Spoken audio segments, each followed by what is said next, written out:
The rain fell gently against the cafe windows, tracing furrows like discreet tears.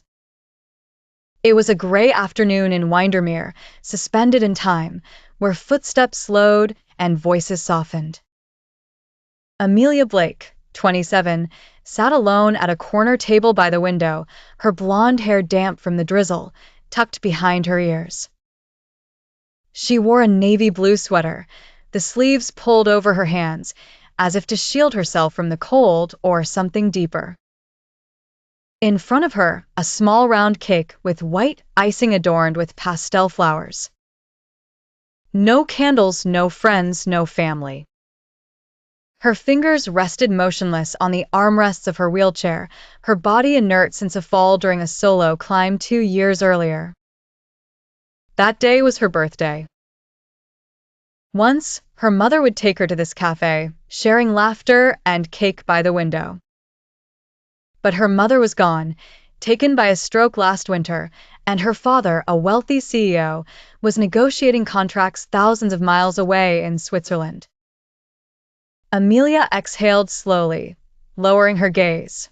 She expected nothing, not even attention. Yet, a child's voice pierced the silence. "Is it your birthday? Can we sing with you?" Amelia looked up. A 6-year-old girl, Ava, stood there under a yellow rain hat, holding a drawing of a cat in a party hat. Behind her, her father, Noah, in his 30s, seemed embarrassed, placing a hand on her shoulder. "Ava, we don't disturb people, sweetheart." But Ava insisted. "She's all alone, Daddy. Birthdays aren't meant to be spent alone." Amelia, moved, whispered, "Please stay." Ava happily settled down. Noah hesitated, then took a seat across from them. A week later, under a silver sky, Amelia pushed her wheelchair into an art therapy studio in the heart of Windermere, nestled between a florist and a bookstore. The scent of paint, damp wood, and lavender soap filled the space, where brushes grazed canvases in a meditative whisper. Amelia, facing an easel, awkwardly held a brush in her left hand, her once agile right hand resting inert. It was her 3rd week in this class for stroke survivors and trauma patients, a place to regain calm and mobility. For her, it was about learning patience. She traced a trembling blue line, still doubting her therapist's words. Beauty is in the effort. The doorbell chimed. "Dad, it's her," Ava exclaimed, waving from the entrance, Noah behind her, a bit shy. Amelia, surprised, felt her heart race, not from fear, but from a strange relief. Noah spoke to the receptionist while Ava joined a children's art class. Amelia pretended to focus on her canvas, but her hand trembled. Noah approached gently. "I didn't know you were in this class," he said, his voice soft. "Me neither for you," she replied, smiling shyly. He glanced at her canvas. "It's better than anything I could do." She laughed softly. "An abstract disaster, but thank you." The silence that followed was comfortable, respectful. He didn't ask questions about her accident, her wheelchair, or her pain. He simply treated her like a person, and it felt good. "I drop Ava off here every week," he added. "She says it's her favorite time of her life." Amelia smiled, touched. "She's special." Noah nodded. "I don't know how she became so bright." Amelia looked down. "Maybe because she sees the world without fear." The rain returned to Windermere, stronger this time, surprising the town in the middle of the afternoon. Amelia, determined not to miss her art therapy class, had gone alone to the workshop, despite the threatening clouds. At the end of the session, she stopped at the door, facing a downpour that made the sidewalk slippery and impassable. Her light sweater offered no protection. She hesitated, then an umbrella opened beside her. Noah, without a word, held it above them, his free hand grasping the handles of her wheelchair. He gently pushed, in rhythm with her breathing, without comment or pity. They moved forward in silence under the rain, without the need for words. Arriving at her building, he placed her under the awning, closed the umbrella, and gently asked, "Are you okay?" She nodded, and he left. That evening, in her apartment, Amelia settled by the window with a cup of tea. On the table next to her painting supplies, she found a small box.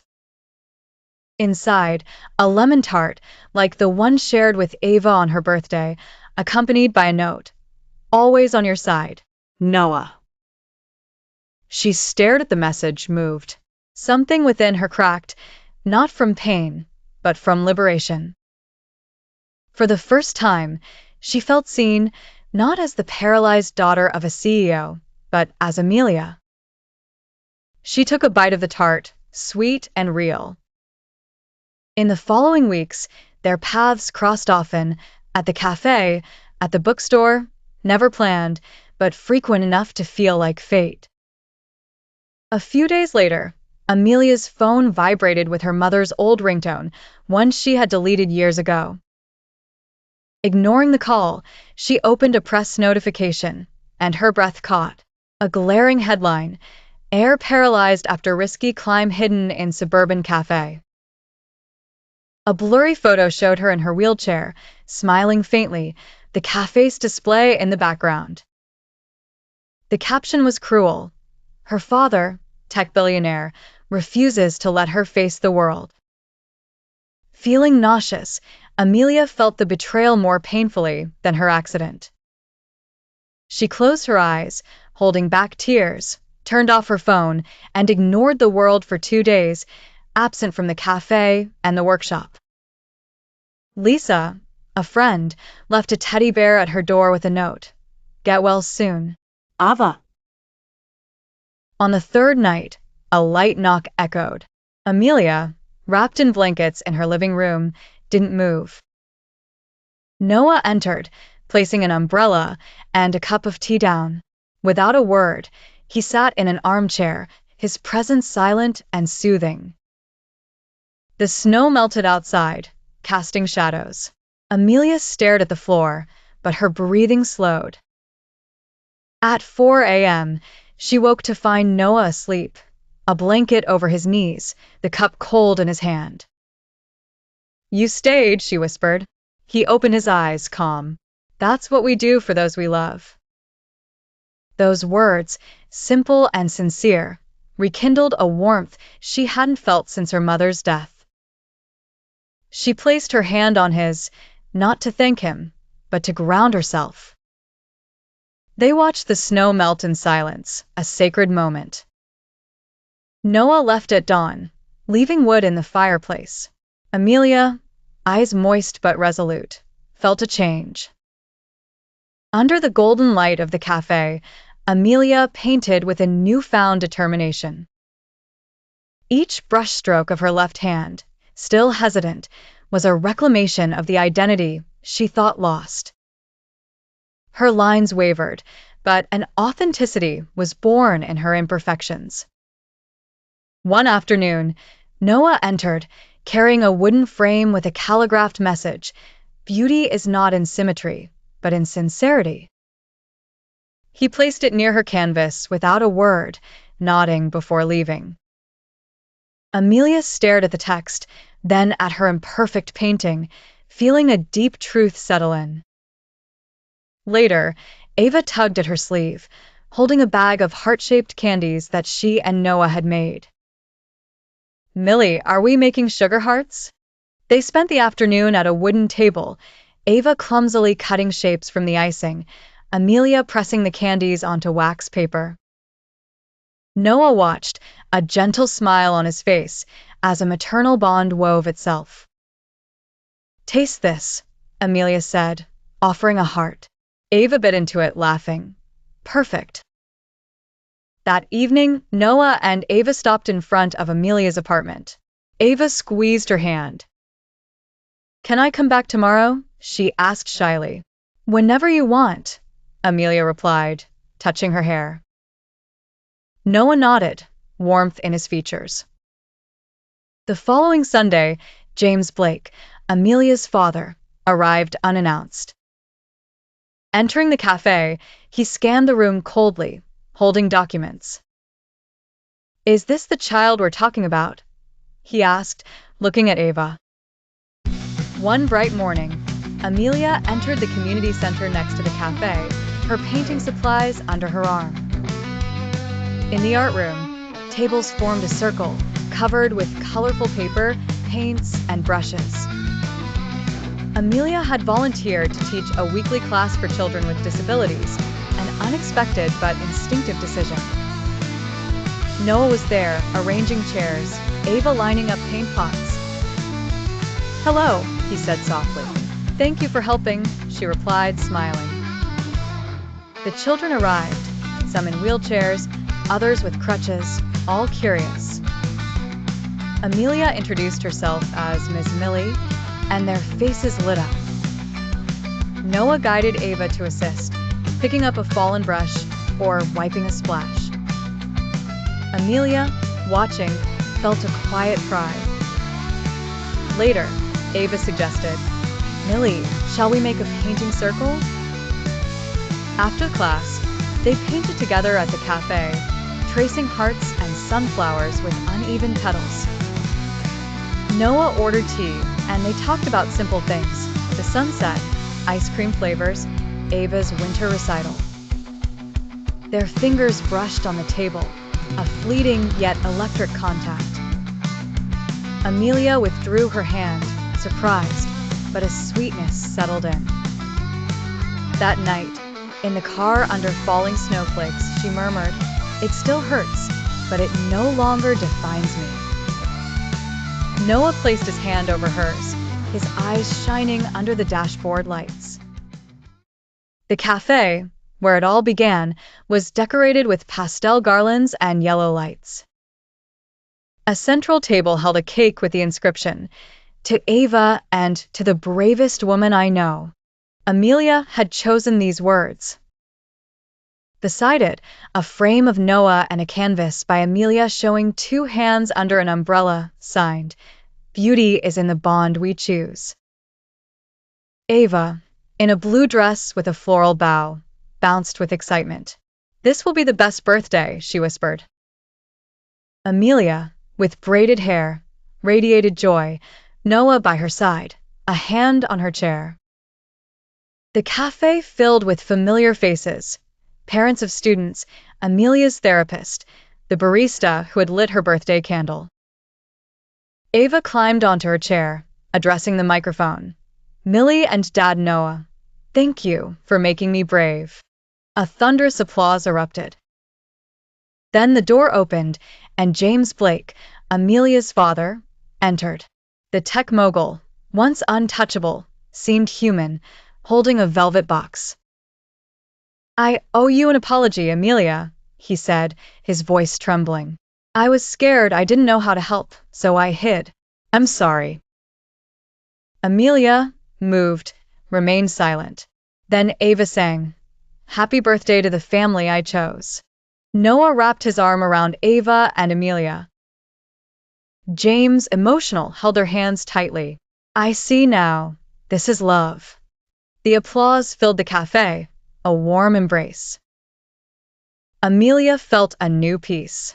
She had not only found healing with Noah and Ava, but had also offered a second chance to her father. Ava hugged them, whispering, "Don't let go." Noah promised, "Never." James stepped back, a tear in the corner of his eye. "You've built something stronger than anything I've done," he said to Amelia.